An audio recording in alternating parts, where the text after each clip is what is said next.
안녕하세요. 시온연구소입니다.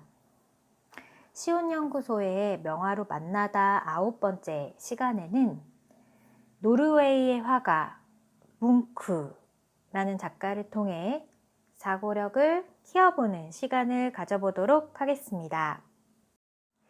노르웨이의 표현주의 대표적인 화가 에드바르트 뭉크, 1863년에 노르웨이 르텐이라는 지역에서 군의관이었던 아버지와 그리고 이지적이고 자상한 어머니 사이에서 태어났다고 합니다. 그는 누나 1명과 그리고 3명의 동생 사이에서 태어난 둘째였다고 하는데요. 그림의 소질이 있었던 그의 누나 소피에 뭉크를 이 에드바르트 뭉크가 굉장히 좋아했다고 하는데요.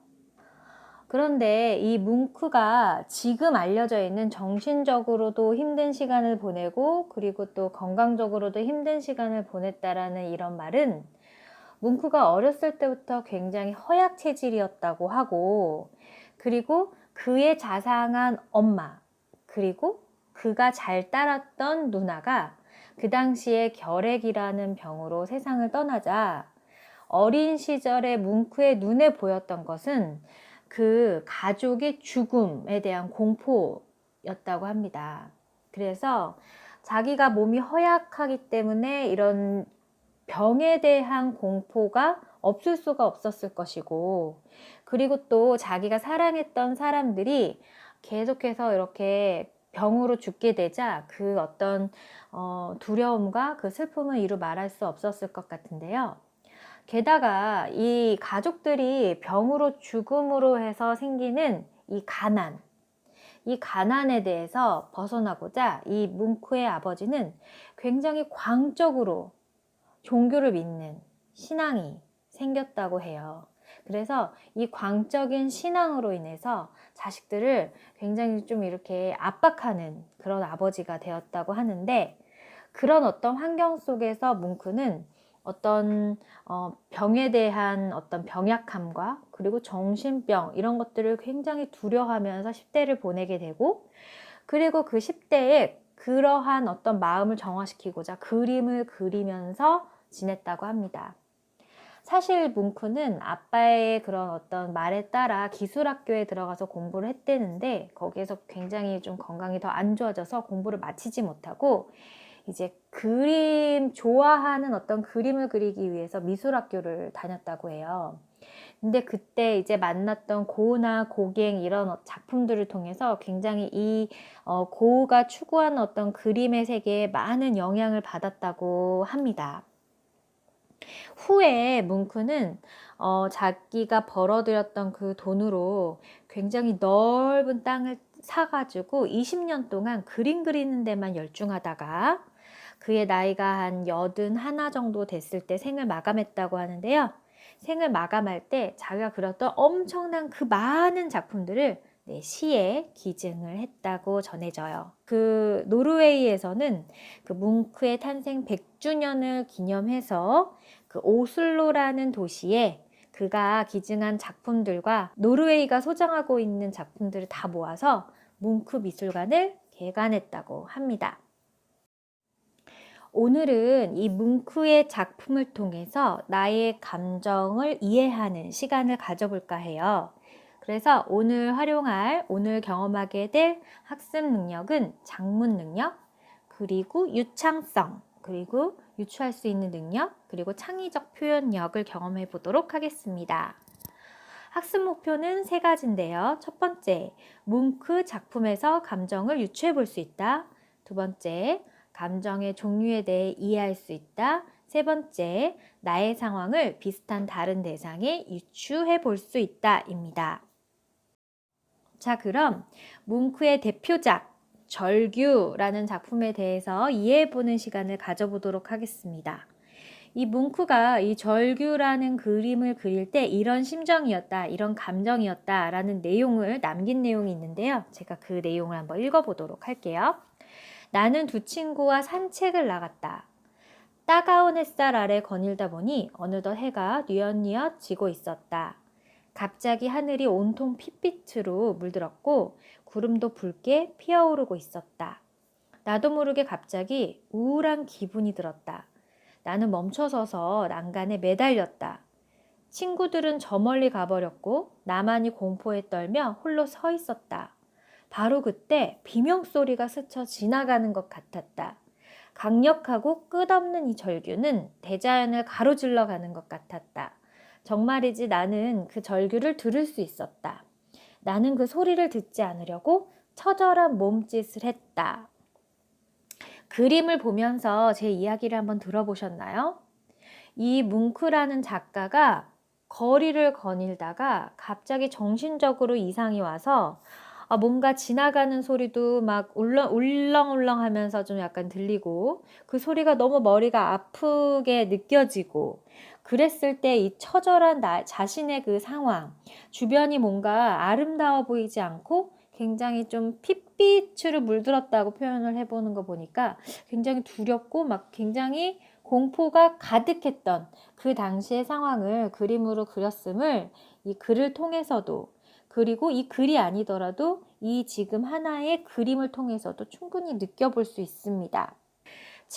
어린 친구들 같은 경우에는 이렇게 절망적이고 어떤 절규할 정도의 상황이 아직은 오지 않다 하더라도 자기가 굉장히 슬펐을 때의 감정, 평상시에 굉장히 먹고 싶었던 그 어떠한 음식이 먹기 싫을 정도로 슬펐을 때의 경험이 있다면 아마 이 그림을 통해서 그 정도나마라도 감정을 좀 느낄 수 있는 그런 어떤 시간이 되지 않았나 싶습니다.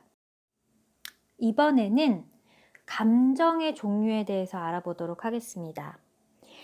우리가 일상생활에서 느끼는 감정의 종류는 굉장히 많은데요. 그걸 다 이야기할 수는 없으니까 평상시에 자주 느끼는 감정 7가지만 이야기를 해보겠습니다. 그런데 이 감정에 대해서 백과사전이나 뜻을 이렇게 찾아보면 굉장히 어려운 해석이 담겨져 있어요.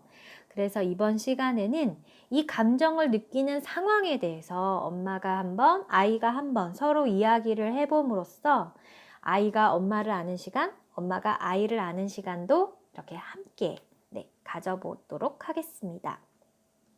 먼저 무섭다에 대한 감정에 대해서 이야기를 해보세요. 엄마가 먼저 이야기를 해보시면 좋을 것 같은데 엄마는 이럴 때 무섭더라 라고 이야기를 한번 해보는 거죠. 그래서 아이 입장에서 봤을 때 무섭다라는 감정을 언제 느낄까 고민하다가 저는 아이한테 엄마가 막 화를 내면서 혼을 내고 있는데 아이가 말을 듣지 않았을 때 엄마가 아이를 두고 그냥 가버리잖아요. 그럴 때 아이가 엄마를 봤을 때의 그 감정이 바로 무섭다가 아닐까라는 생각을 해봤습니다. 행복하다라는 감정도 서로 이야기를 한번 해보세요.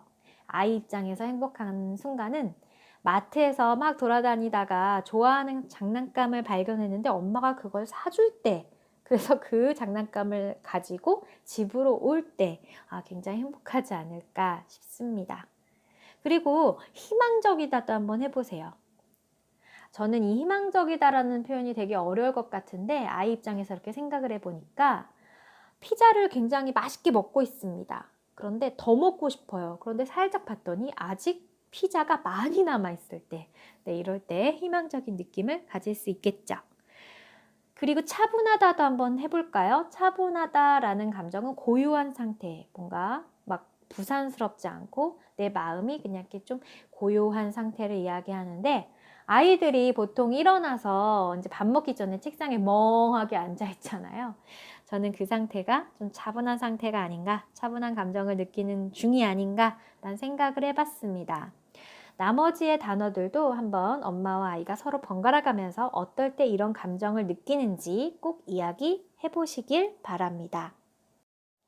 감정의 종류에 대해서 좀 이해를 했다면 이번에는 나의 감정을 어떤 다른 대상에 투사해보는 시간을 가질 건데요. 이거를 유추 활동이라고 좀 편하게 설명하면 될 것 같아요. 어떻게 해보는 거냐면 나는 화날 때 어떤 행동을 한다. 나는 화날 때 어떤 모습이다 라는 걸 설명하고 내가 화를 낼 때 그 행동이나 모습, 동작 것과 비슷한 어떤 특징을 가지고 있는 또 다른 대상을 생각해내서 나는 화날 때 이러이러한 모습이 있는데 이 모습을 잘 보니까 내가 알고 있는 무엇과 비슷해요 라고 생각해 보는 겁니다.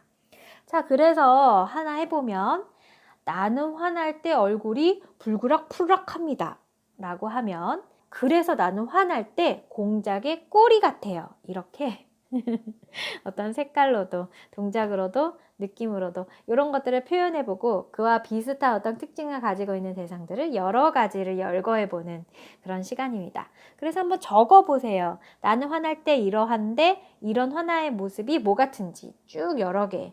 나는 즐거울 때 어떤 행동을 보이는데 이런 행동을 보이는 것 중에서 비슷한 대상이 뭐가 있는지 쭉 열거해보고 이렇게 열거를 해봤다면 내가 화났을 때 제일 마음에 드는 대상 한 가지, 내가 즐거울 때에 나와 비슷했던 대상 한 가지, 그리고 차분할 때 나와 비슷했던 대상 한 가지씩을 앞에서 우리가 생각했던 것 중에 한 가지씩을 선택해서 여기 그림을 그려보는 겁니다. 나는 화났을 때 주전자 같으면 주전자를 그려보는 거고, 또 즐거울 때 생각했던 대상 중에 하나를 선택해서 그걸 그려서 이렇게 몇 가지를 그리게 되면 이게 나를 나타내는 어떤 모습이 되는 거죠. 그래서 뭐 이걸 오려가지고 색칠을 예쁘게 해서 오려가지고 이렇게 띠처럼 엄마 3개, 뭐 나 3개, 그리고 뭐 아빠 3개, 뭐 할머니가 계신다면 할머니 3개 이런 식으로 해서 쭉 만들어서 이렇게 띠처럼 해서 우리 가족의 모습 이렇게 해서 띠처럼 이렇게 남기면 어떨까 싶습니다. 오늘은 뭉크라는 작품을 통해서 감정이라는 게 어떤 것인지에 대해서 알아보고 내가 이런 감정을 느낄 때 나와 비슷한 대상들에는 어떤 것들이 있는지 좀 이렇게 생각해보는 그런 활동도 같이 해보았습니다. 오늘의 활동 즐거우셨는지 모르겠어요. 마지막에 만들었던 그 띠 꼭 한번 집에다가 멋지게 한번 이렇게 걸어보시길 바라면서 그럼 우리 다음 온라인 학습 가이드에서 또 만나보도록 하겠습니다. 그럼 그때까지 안녕!